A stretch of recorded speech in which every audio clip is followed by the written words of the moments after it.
Simulan na natin ang ating mga updates tungkol dito sa quarterfinals na tayo. At naganap na nga, natapos na nga yung kalahati nung bracket dito sa kanan, no? Yung isa sa kanan, sa kaliwa sorry, I stand corrected. Sa kaliwa natapos na kalahati. Ito na lang aabangan natin ng mga resulta itong nandito sa kanan.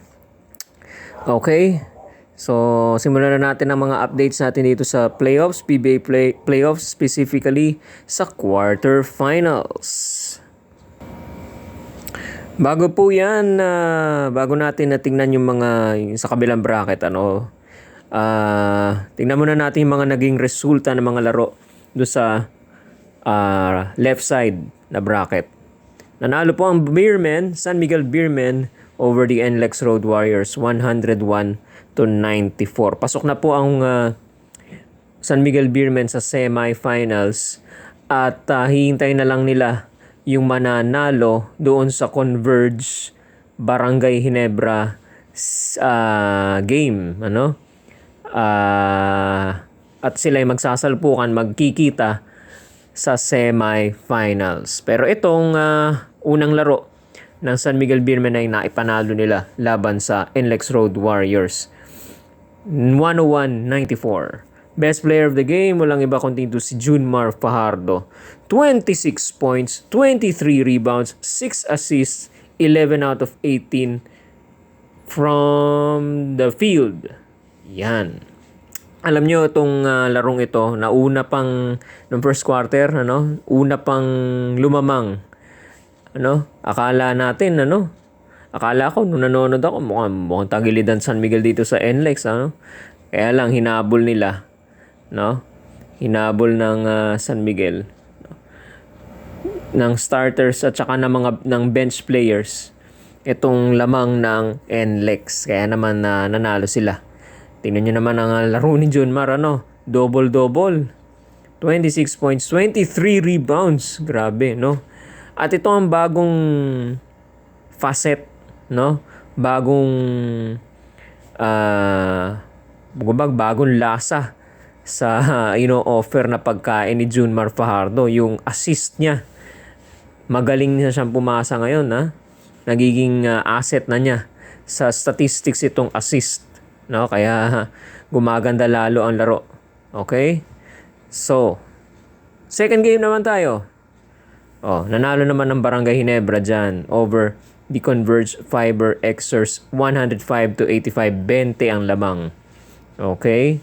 At napigilan nila to si JGDL, si Juan Gomez de Leaño na umiscore ng malaki. 9 points lang. Pati yung iba, pati si Aranya, konti lang ang iniscore. Okay?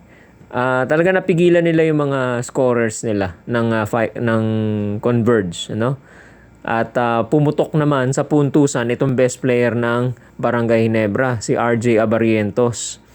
35 points, 4 assists, 6 out of 9 from the 2-point field.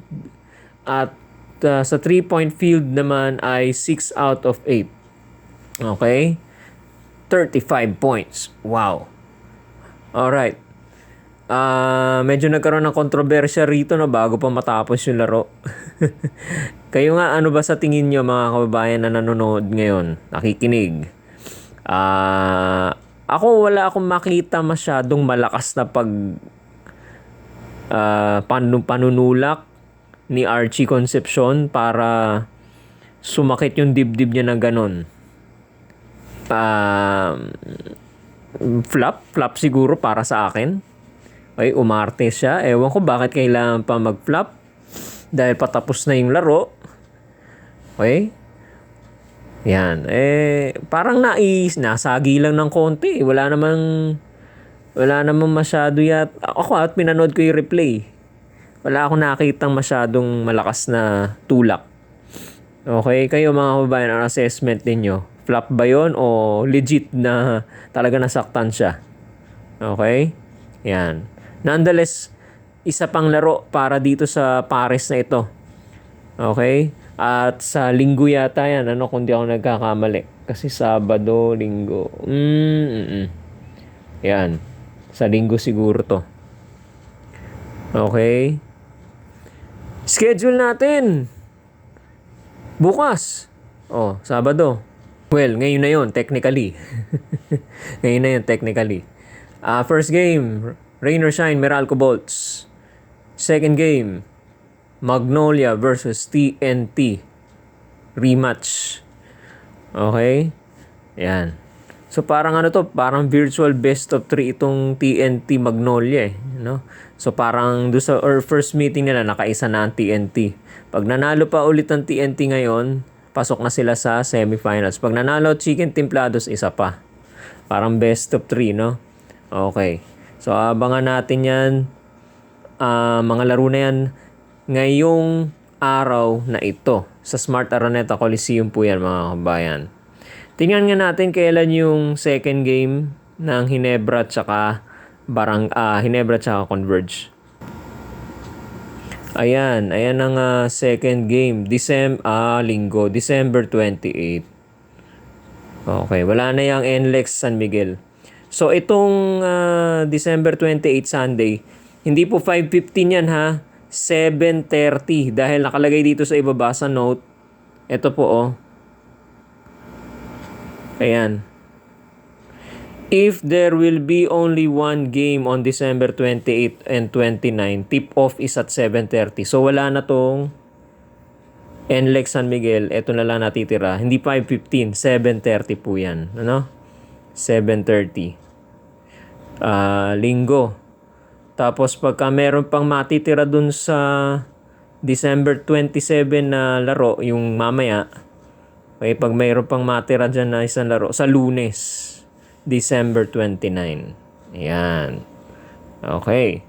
So, yan mga kababayan. Abangan natin kung sino ba. So far, San Miguel pa lang ang nakakapasok sa semifinals. Tingnan natin kung makakapasok na yung dalawa doon sa kabila. Okay? Kung makakapasok ng Rain or Shine at TNT Tropang 5G. Patuloy niyo po suportahan ng ating YouTube channel, Talking Toshi Sports. Mga kababayan, huwag niyo pong kakalimutan at huwag mahihiyang mag-subscribe sa ating YouTube channel. Maraming salamat po sa inyong pakikinig at panonood. Magandang araw po sa inyong lahat.